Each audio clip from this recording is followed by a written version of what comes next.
Let's present ADC training mode, the MLOps pipeline. The ADC, Automated Defect Classification, training mode allows the software to learn custom defect signatures from raw image datasets. Data pipeline and pre-processing. Users place their training images into designated class folders, e.g., DAP, small, etc., within the ADC_train directory.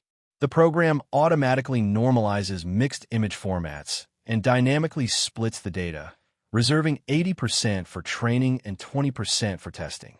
To handle imbalanced data, e.g., 100 scratches versus 5 blobs, it applies weighted cross-entropy loss to penalize the AI harder for missing minority classes.